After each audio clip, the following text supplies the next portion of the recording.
সকালে মাঠে ঘাস কাটতে যান আবুল বাশার।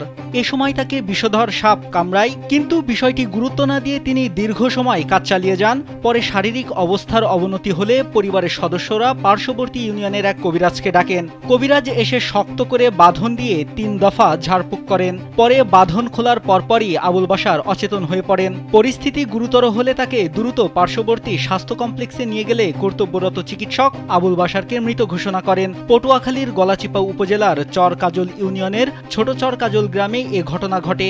নিহত আবুল বাশার ওই এলাকার জয়নাল হাওলাদারের ছেলে।